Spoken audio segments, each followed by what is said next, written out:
Hi, Misha here, and last time looking at British tanks, we looked at the most modern, the Challenger 2. This is up to a 75-ton tank, and it has a 120mm gun, and we really don't even know how much armor protection it has. Maybe equivalent to 900mm or greater. But this is the current tank and may end up being the final British battle tank. So where to go from here? Well, let's go all the way back to before World War II and to the first infantry tank. Let's talk about what we know today as the Matilda I and the Matilda II, sometimes called the Matilda Senior. And this is a Matilda II from Eagle Moss, and it's 1/72 scale die cast, as the rest. Now these date, of course, really to World War I, or not much after. Move you up just a little bit, maybe. I don't know what I'm pointing at. Something, anyway. Of course, Britain was the first to really make the tank, and it had the Mark IV, Mark V, had the Whippet tank, and we'll get to those eventually. But in the 1920s, of course, the financial situation was good, and then in 1929, it wasn't, and the war budget was small. So when they were wanting the next generation of tanks, really the first modern tanks with, full turrets and whatnot, they wanted to do it on the cheap. In 1934, several design papers had two general concepts. One was to have a heavily armored and cannon equipped as well as machine gun equipped tank to support the infantry. They could take a hit from an artillery and could go up against enemy armor. Another was to have a still relatively heavily armored smaller tank that was just armed with machine guns. And these were supposed to be cheap, easy to mass produce, and kind of just overwhelm the enemy. Well, this was what they went with in 1935 because, well, money.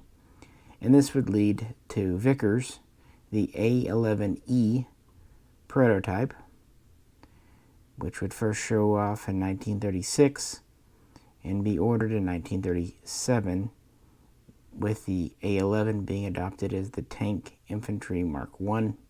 Initially, they would order 60, and then another 60. And the first models were quickly built, frankly. And these 120 would all be done by 1938, and they would do one final run of 19 in 1939. So including the one prototype, that meant 140 Tank Infantry Mark Is were built. This would be later retroactively renamed the Matilda I. And it was not good, to say the least. The Matilda I was about 11 tons, about 18.5 feet long, had a crew of 2, driver, commander, gunner. That might seem, but it had only one piece of armament, a Vickers 303 machine gun. To be fair, it had 4,000 rounds for it, but that was it, a machine gun. It did have good armor, up to 60mm in the front, had a pretty small one-man cast turret. It had a petrol engine.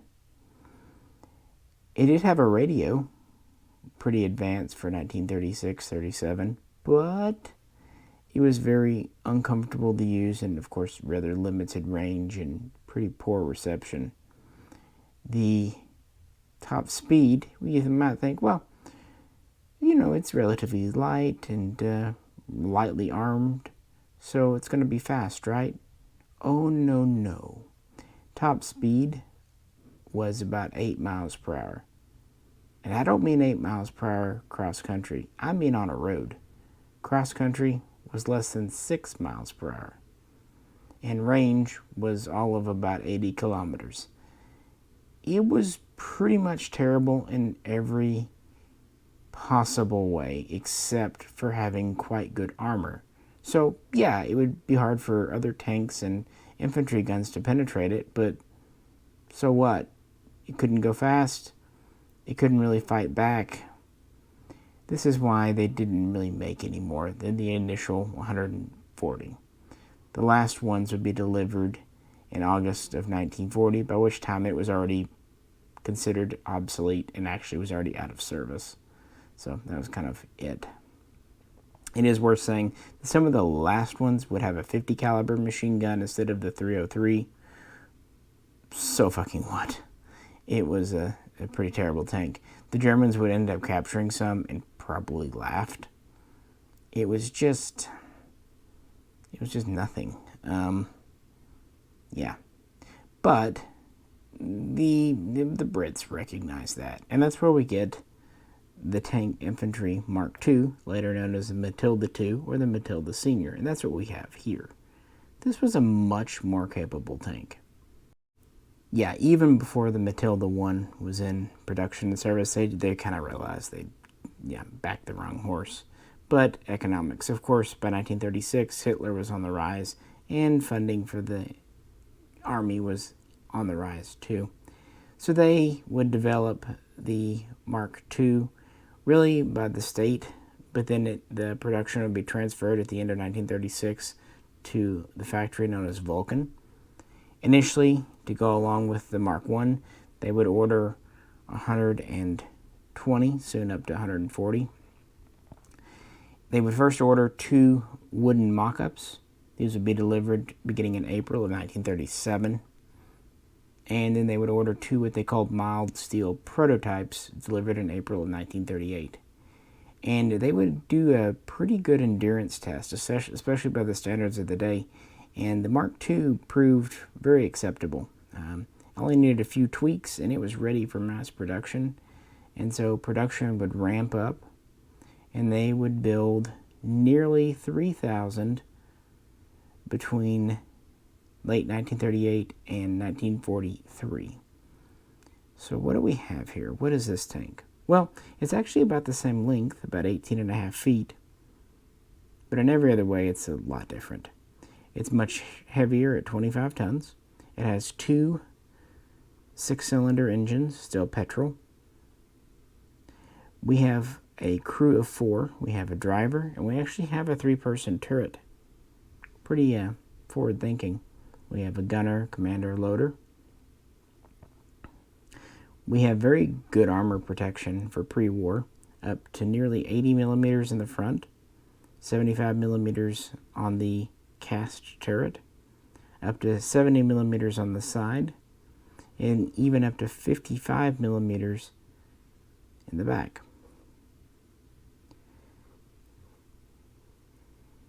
Like I said, it has 2 engines.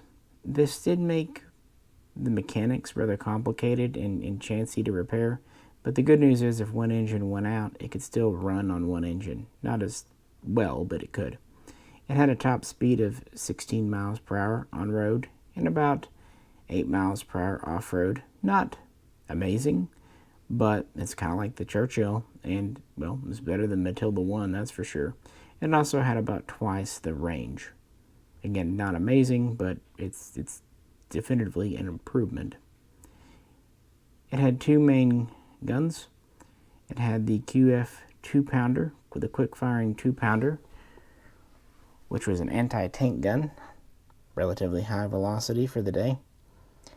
In theory, there was also a high-explosive shell available for this, but in practice, it was so small that it didn't really matter, so they mostly fired AP rounds. It had a secondary coaxially mounted gun as well. The first couple of marks of this tank had a 303 Vickers machine gun, But by the third mark, they would start using, at the time, the new 7.9 Biza machine gun, which was actually developed from a Czech design. A lot of good reasons to go to this gun over the 303. Weight, reliability, power, everything really. And of course this Biza would continue on through the Centurion tank, and it would basically start with the Mark II here. The ultimate version would be the Mark V, and not a whole lot of changes really. It mostly just had some tweaks to the engine, the drivetrain, the transmission. It was far from a perfect tank, although it wasn't a bad tank for peacetime and for when it was made. The 2-pounder gun here was perfectly good about going up against the early Panzer IIs and even early 3s. The cross-country performance was quite good. Like I said, it was a little hard to repair, especially the engines. The turret was relatively small, and since it was an early casting, it was quite heavy, all things considered. And it must be said that the tank in general was rather expensive to produce, the hull and whatnot. It definitely wasn't streamlined for full wartime production. But again, for peacetime, it's certainly hanging in there with tanks from America, Russia, Germany of that era, and France, to be fair. So it's certainly nothing to laugh at, and definitely an improvement over the Matilda II. And both would go to war in 1939. Shortly after the beginning in September, the Matilda I and II would be sent as part of the British Expeditionary Force to the continent, where they would primarily be stationed in France. And for a while, they would take part in the Sitzkrieg, where not much happened, but things would get very exciting quite quickly. Just for fun, here they are together. Now, when war kicked off, the British Army only actually had 2 Matilda IIs in full service, although they would quickly ramp up production. Since Vulcan wasn't able to provide enough, they would contract out to many other makers, including Harlan and Wolff, who would do the Churchill. But, yeah, they would try to supply as many as they could. They never really had that many in France, really only a couple of dozen at any one given time. Most of their tanks were Matilda I's, which honestly was just as well, because while they were used to pretty good effect as a stalling action in April and May and into June, it was only a matter of time after Dunkirk. Pretty much all the British tanks had to be left behind or destroyed. They did discover that most of the German guns couldn't penetrate even the Matilda I's armor, much less the Matilda II. That is until a certain general named Rommel discovered that a certain anti-aircraft gun, the 8.8 centimeter or 88 millimeter, could punch through. So, yeah. And it must be said that the 2-pounder anti-tank gun that the Matilda II had was fine. It was a 40 millimeter, so right in there with a bunch of 37 millimeter, 45 millimeter guns used by France, Germany, Russia. And the tanks were certainly superior to what Italy was kind of messing with, that's for sure. Like I said, they would mostly be lost at Dunkirk. And at this point, the Matilda I's, they were still making them. The final one came off the production line in August, but honestly, already back in June, the military decided to pull the Matilda I from frontline service. So the few that still remained after France were put into training roles only. But the Matilda II, well, production was ramping up, and its next theater would be North Africa. And in 1940, it was mostly used against the Italian military, like the M1139 tank. Later, maybe the 40 would come along, the 1340. But it did well for a time. although they did note that its slower speed and less than adequate maneuverability, plus just not being made for the desert, did take its toll. It wasn't until 1941 when that guy named Rommel, again, kind of joined things down there, that it started to get hairy for the Matildas. But they still had some successes. It must be said that in Operation Crusader, where the cruiser tank Crusader was there, it wasn't the cruiser tanks that really were good. It was the infantry tanks. They really kind of helped a lot. So in 1941, they were holding their own, despite Rommel bringing the 88mm to bear.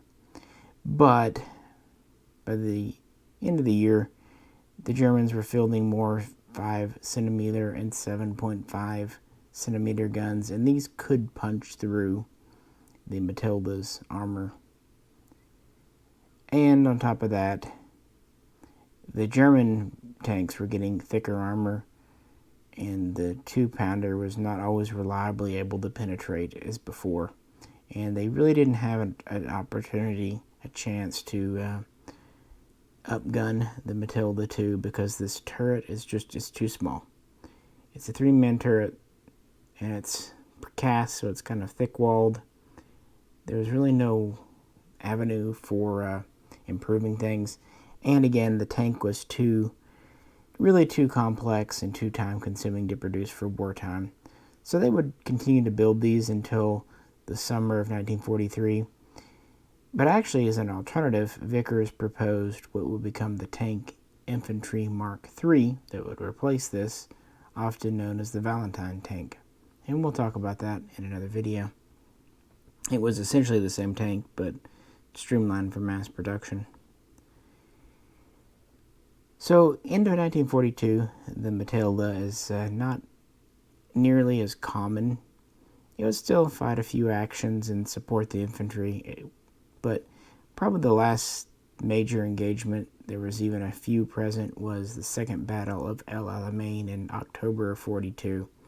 After this time, it's pretty much out of British service and being withdrawn, because newer designs where they're fighting, they're owning it at this point. But now this tank here is actually in the livery of the Red Army, because these were definitely given as Lend-Lease. So now let's compare to the Churchill Mark IV in Lend-Lease Red Army livery here too. Why not?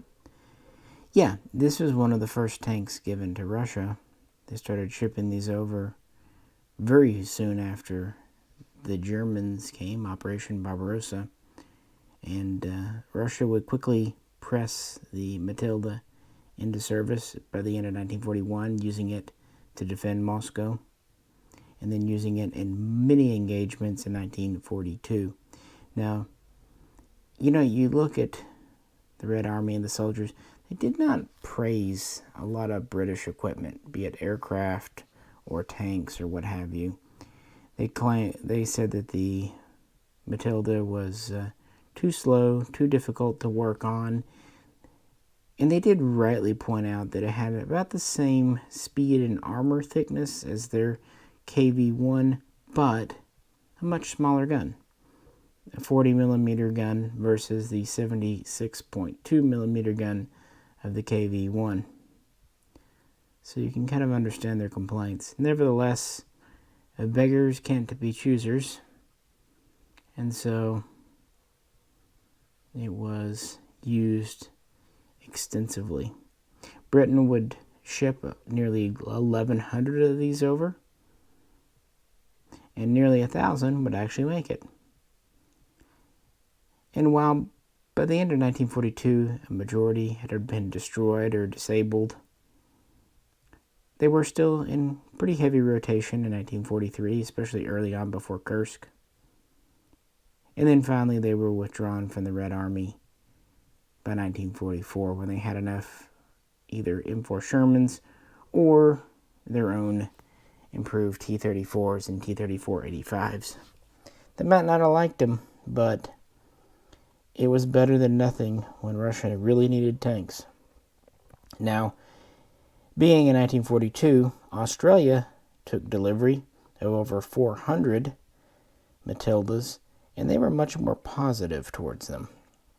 But then again, they were fighting the Japanese, who didn't exactly have a lot of big armor themselves, so that they proved themselves better. And in that environment, the speed wasn't too much of a detriment. Now, the Australians did need to do a little bit better waterproofing and sealing because of the tropics. And they did have a variant. They pulled the QF 2-pounder out and replaced it with a 3-pounder gun for close infantry support, and the turret was big enough for that. So they found that as an effective little tool there. And they would receive them up through about 1944.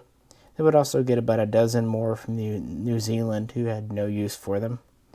And so Australia would continue to field the Matilda II actively right up till August of 1945. That's why it's said that the Matilda is really the only British tank design that served from before, during, and after World War II. Because the Australians, while they would of course retire theirs, they put them in second line and reserve service throughout Korea, not really retiring the final ones until 1955, at least officially. Also after the war, another minor user that had a handful was Egypt. They kind of inherited them from the warfare in the desert, and so they fielded them in 1948 against the Israelis. And this would be one of the last recorded combat uses of the Matilda II, actually. Not at all a bad lineage. Again, they made nearly 3,000. The 2-pounder gun wasn't bad for penetrating light armor. The armor of the Matilda was actually quite respectable. Where it really fell down, engine reliability, drivetrain reliability, maintenance, and to some extent the track system and what have you, wasn't as good as it could have been. Kind of interesting to compare it to the Churchill here, just to see how much bigger the Churchill is. So, say what you will about it, but it was a vast improvement over the first one. By the way, I've heard different explanations for why the name Matilda. I don't believe any of them. I have a feeling that someone in the Ministry of Defense had a mother-in-law named Matilda. That to me seems the best explanation. So yeah, let me know what you think. Interesting little tank for what it was. As always, if you could, please like, share, and subscribe, and please do feel free to comment. This is Misha. Catch you very soon. Next time.